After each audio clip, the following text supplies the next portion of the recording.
Welcome back. Talks are understood to be advancing between Manchester United and PSG over the signing of midfielder Manuel Ugarte, and Flex is taking a look at who his competition is in that Manchester United midfield. Yeah, of course, a big, massive signing for Manchester United should this get over the line. Manchester United really wanting to improve in that midfield area. But let's take a look at exactly why Manchester United are in for Manuel Ugarte of PSG. We can see here a comparison between himself and Casemiro per 90 minutes last season. And just look at the interceptions if we start there. 1.6 per game, higher than Casemiro's 0.7. So in terms of breaking up play, it's very much a skill set that is very familiar with Manuel Ugarte. More tackles per 90. He's dribbled past less as well. We have seen that side of Casemiro's game, especially last season, where opponents would try to dribble past him and get away from him and usually have quite a lot of success. That was not like that in the first season, but that was somewhere where Casemiro did quite struggle in the last season. In terms of ground duels won, again, very combative. Near enough 6 there for Manuel Ugarte to Casemiro's 4. The amount of times he loses possession. Now, you could argue that Casemiro sometimes actually plays quite advanced for Manchester United, putting crosses into the box, trying to thread passes through the lines, which maybe isn't his best part of his game, but he did that quite a lot for Manchester United. But again, Manuel Ugarte, a lot safer in possession as well. And in terms of successful dribbles, in terms of carrying the ball, Ugarte stands out in that situation as well. I think what we can clearly see here is the type of player Manchester United will be going for is somebody who wants to win the ball back, someone who's good at 1v1s and duels and can also carry the ball through midfield.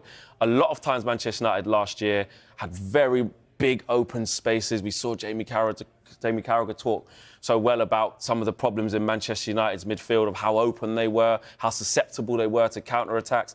And I think the thinking behind this transfer, should it happen, is to be able to plug those holes in terms of alongside Kobbie Mainoo, who is fantastic on the ball, not necessarily one for breaking play up and covering big areas in midfield. Bruno Fernandes, you want him operating at the top end of the pitch, making things happen as he has done ever since he's come to Manchester United. And that leaves this space whereby Casemiro has been filled with that void of, can you plug that hole for Manchester United? Can you hold down the fort while Erik ten Hag wants to play on the front foot, vacate the midfield, keep teams penned in, and if we do have a counter-attack, get back in quickly and cover the ground. And Manuel Ugarte, as we can see, clearly fits that bill.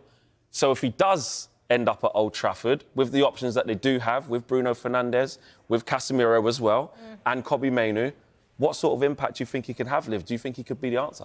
Yeah, I actually do think he could be the answer. You mentioned it there about, the space he can cover. He is a number 6, and I think defensively is where he's made an impression and why he's probably getting the move to Man United. But he's second for possession 1 in the final third in the whole of Ligue 1. And only last season, it was Palhinha that averaged more tackles across all 5 of Europe's top leagues. Manchester United last season were just far too easy to play through. Like we say, what Casemiro has done, he's been absolutely brilliant across his whole career. There's no denying that. But he just doesn't have the legs anymore to get around the pitch, and that's something that Manuel Ugarte is brilliant at. His former manager in Uruguay said he has 7 lungs. He never stops running, which is something that Manchester United definitely need. And before you all come at me, this is not me saying he's like N'Golo Kante, all right? Just sure? Before, is it right? Just to clarify, it's absolutely not. But Luis Enrique said when he managed him at PSG, he said he reminds me of that sort of player that doesn't stop running, that gets around the pitch, that is so difficult to get past because he's always there. He's always in that space that you want to get into. So, yeah, again, to clarify, it's not me saying it. Luis Enrique just says he's like that. But I genuinely believe with the options that Manchester United have, he would be the perfect partner for Kobbie Mainoo. He's an in-your-face footballer, isn't he? What about Ugarte and Casemiro playing together? Is that going to be a thing? Yeah, it could be. I think it depends on the games that they have. If they're playing, either Man City or a Liverpool, one of those top. Is that a with Kobbie Mainoo? Or not? Because I feel like Kobbie Mainoo starts every single game. I think Kobbie Mainoo, he's proven that he can also play different roles. It would be what we see when they want to be a bit more robust in midfield. Like you said last season, they were so easy to get through because Casemiro was asked to do 2 jobs. And maybe in previous years he would have been able to do that. But we saw similar to when they faced Fulham the gaps were closed. You know, if Ugarte is in that midfield, I think he will just accommodate that. Also, he can learn from one of the best DMs that's ever played the game, and he can give him some rest in the other competitions that they're playing in. So I think it just gives them another option to, you know, succeed in the trophies that they're trying to win. Sometimes I feel like we forget how young Kobbie Mainoo is, and you kind of think you want to protect him a little bit. He needs the time and space to be able to make mistakes. He's going to have peaks and troughs in his season and in his career as he develops into the player that he's going to be. So he might sometimes need taking out the firing line and United having a little bit of extra steel in that midfield. Erik ten Hag talking to the media a little bit later on, 4 o'clock. We'll bring that to you on Sky Sports News.